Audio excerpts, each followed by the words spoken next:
जी students, इसी जो पिछला लेक्चर मैंने आपको दिया वर्नियर कैलिपर स्क्रू गेज का, स्क्रू गेज से अगले ही टॉपिक्स हैं ये, और ये कंसेक्यूटिवली सारे टॉपिक्स चलते जाएंगे। मैं आपको सिर्फ इसकी एलेबोरेशन छोटी छोटी है, ज़्यादा बड़ी नहीं है, मैं देता जाऊंगा और आप उसको बुक से टैली करते जाएंगे।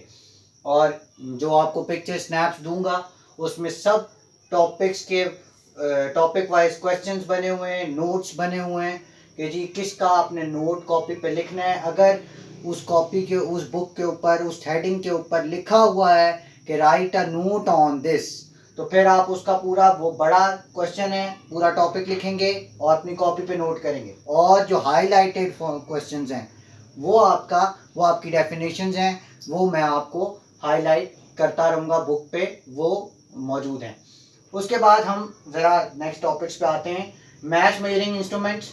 मैश मेजरिंग इंस्ट्रूमेंट्स वो होते हैं जो हुजम को नापते हैं, मैश को नापते हैं। मैश से मुराद यानी कि आप कोई शय ख़रीदने जाते हैं, जैसे कोई भी आटा, दाल, चीनी, सब्ज़ी वगैरह, तो वो आपको ज़्यादातर उसका मैश नाप के देता है। तो मैश का मतलब हुजम, यानी कि आप उसको नापते हैं मेजरिंग इंस्ट्रूमेंट के ज़रिए। जिस मेजरिंग इंस्ट्रूमेंट के ज़रिए आप उस मैश को नापेंगे वो मैश मेजरिंग इंस्ट्रूमेंट कहलाएगा। अब मैश मेजरिंग इंस्ट्रूमेंट्स के ही यानी कि तीन टाइप्स हैं, उसी की तीन शक्लें हैं। एक होती है फिजिकल बैलेंस, जिसको आप वो कहते हैं ना पलड़े वाली, तराजू जिसको आप कहते हैं, है बेसिकली तराजू लिवर बैलेंस को कहते हैं, जो अमूमन दिखाई देता है जिसमें एक साइड पर तशला सा रखा होता है, दूसरी साइड पे बाट रखे होते हैं, वो लिवर बैलेंस कहलाता है।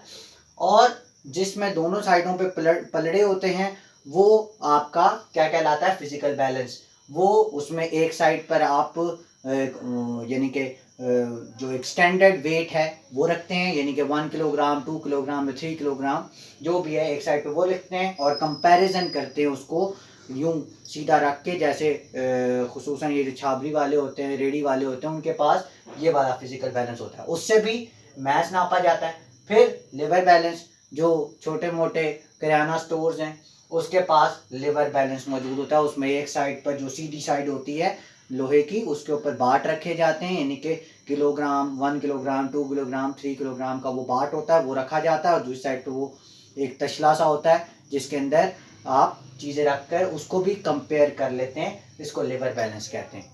ठीक है। लिवर बैलेंस के बाद इलेक्ट्रॉनिक बैलेंस, ये ज़्यादातर आजकल के दौर में इस्तेमाल होता है इलेक्ट्रॉनिक बैलेंस, कि सीधा सीधा क्या किया कि जो शय भी आपने, ये डिजिटल होता है, ठीक है, ये डिजिटल होता है और इसमें सीधी सीधी सी रीडिंग, जैसे ही आप कोई शय उसके ऊपर रखते हैं वो 0 0 होता है शुरू में, आप उसके ऊपर कोई शय रखते हैं तो फौरन उसके ऊपर रीडिंग आ जाती है, जो कि आपका वजन होता है, वो केजी में आपको बता देता है, किलोग्राम में आपको बता देता है, किलोग्राम में ही बताता है, छोटे यूनिट्स में भी बता देता है, ग्राम में भी बताता है, मिलीग्राम में भी बताता है। ये इसमें खसूसियत है कि ये ग्राम में भी बताएगा आपको, मिलीग्राम में भी बताएगा, किलोग्राम में भी बताएगा। ठीक है। फिर आपकी जो नेक्स्ट टॉपिक आता है वो है स्टॉप वॉच। स्टॉप वॉच में दो टाइप्स हैं। स्टॉप वॉच होती क्या है? स्टॉप वॉच की डेफिनेशन सीधी सी है कि watch which is used an instrument which is used to measure time intervals. The time interval यानी कि टाइम इंटरवल, लम्हात को नापने के लिए जो आला इस्तेमाल होता है, वक्त नापने के लिए, उसको हम स्टॉप वॉच कहते हैं। स्मॉल इंटरवल, याद रखिए, नापती टाइम नापने के लिए ये वॉच भी है, जो वॉल क्लॉक है वो भी है, लेकिन जो हम स्टॉप वॉच की बात कर रहे हैं वो कहते हैं स्मॉल इंटरवल ऑफ टाइम, छोटे या लम्हात, सेकंड्स में भी नापती है।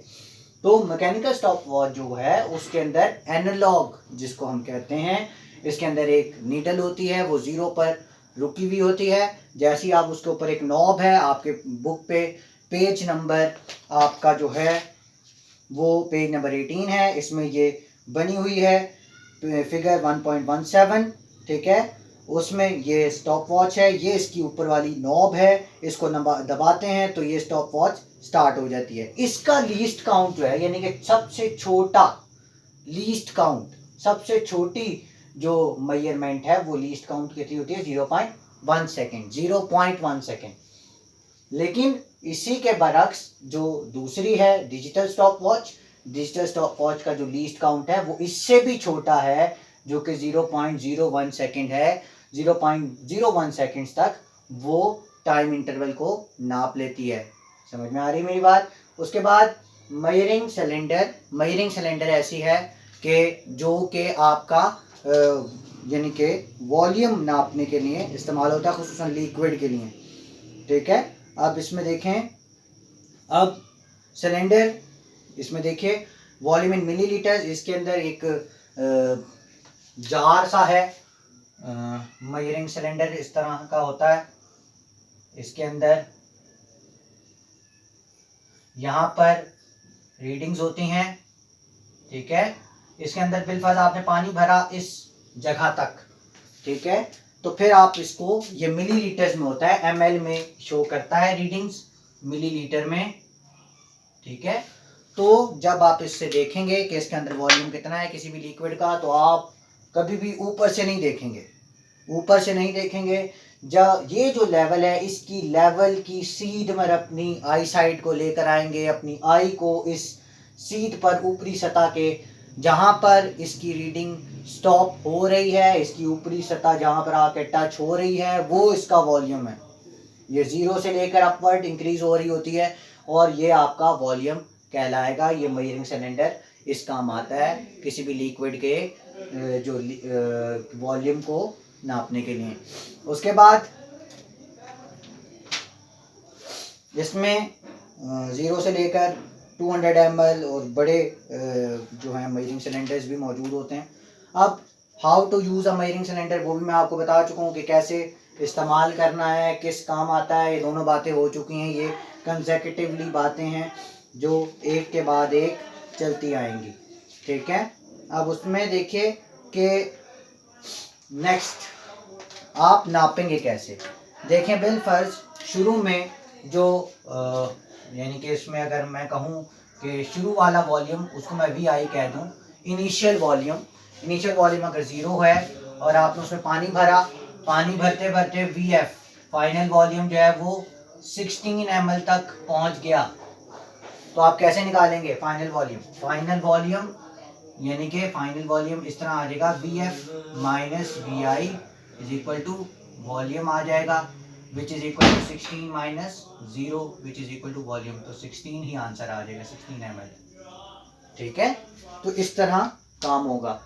मेजरिंग सिलेंडर के बाद आपका जो how to measure the irregular shape solid, जैसे बिल्कुल एक स्टोन है, उसकी कोई रेगुलर शेप नहीं है, तो आप उसको कैसे उसका वॉल्यूम निकालेंगे?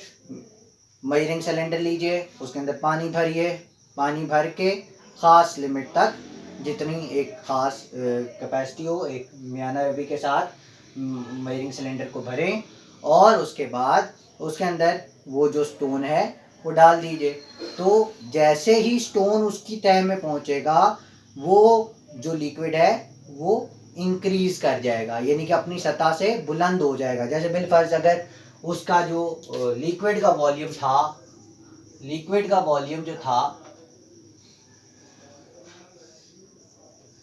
जो था वो 16 ml था, और जब आपने पत्थर डाला तो वॉल्यूम जो है वो कितना हो गया? वो हो गया 20 ml हो गया। क्यों? वो सतह से बुलंद हो गया अपनी। तो जो इंक्रीज आया है इसमें और इसमें, यानी कि 20 ml माइनस 16 ml, तो जो बच गया वो क्या है? 4 ml। तो ये वॉल्यूम किसका है? ये वॉल्यूम उसी स्टोन का है जो कि आपने उसके अंदर डाला था। जैसे थर्स्टी क्यों आप पढ़ते हैं तो उसमें वो क्या था कि पत्थर डालता है तो पानी बुलंद हो जाता है। तो वो जो पानी बुलंद हुआ, वजह क्या है कि उसने अपनी जगह घेर ली है, उस पत्थर ने अपनी नीचे जगह बना ली है, उसकी जगह पर पानी मौजूद नहीं है। ये आपका जो है मेजरिंग सिलेंडर की बात हो गई है सारी। और इसके बाद आपके सिग्निफिकेंट फिगर्स की बात है। सिग्निफिकेंट फिगर्स वो फिगर्स जैसे कोई आप डिजिट लिखें और उसके अंदर वो डिजिट्स जो कि नेग्लिजिबल ना हो। नेग्लिजिबल से मुराद है जिसको आप नज़रअंदाज ना कर सकें, जिनकी कोई वक़्त हो, हैसियत हो। वो कैसे पता चलते हैं? देखें, इसके रूल्स रेगुलेशंस ये मौजूद हैं पेज नंबर 21 पे। कैसे पता चलेगा कि जी कि किसी भी फिगर के अंदर कितने सिग्निफिकेंट फिगर्स मौजूद हैं? Non zero digits are always significant. याद रखिए कि ज़ीरो के अलावा जितने भी फिगर्स हैं वो हमेशा सिग्निफिकेंट्स कहलाएंगे। Zero between two significant figures are also significant. अगर दो डिजिट्स के दरमियान, यानी कि अगर मैं लिख रहा हूँ 2701, दो सिग्निफिकेंट फिगर्स के दरमियान अगर जीरो मौजूद है तो ये भी सिग्निफिकेंट ही कहलाएगा, यानी कि इसको आप निगलेक्ट नहीं कर सकते। उसके बाद फाइनल और ending zeros on the right is in decimal fraction are significant, यानी कि जो राइट साइड पर अगर जीरो हैं बिलफर्ज लास्ट में, तो वो भी सिग्निफिकेंट ही कहलाएंगे। उसके बाद zero written on the left side of the decimal point, अगर डेसिमल पॉइंट से पहले जीरो लगे हैं तो वो सिग्निफिकेंट नहीं होंगे। अगर होल नंबर की बात करें, कुछ होल नंबर ऐसे हैं उनके अंदर जीरोस हैं भी, और उसके जो है वो थोड़ा सा कॉम्प्लिकेटेड केस है, उसमें ज़ीरो जो है वो सिग्निफिकेंट हो भी सकते हैं और नहीं भी हो सकते। तो ये रूल्स रेगुलेशंस हैं, ये इसका निशान भी लगे हुए हैं, मैंने हर एक क्वेश्चन का निशान लगाया हुआ है।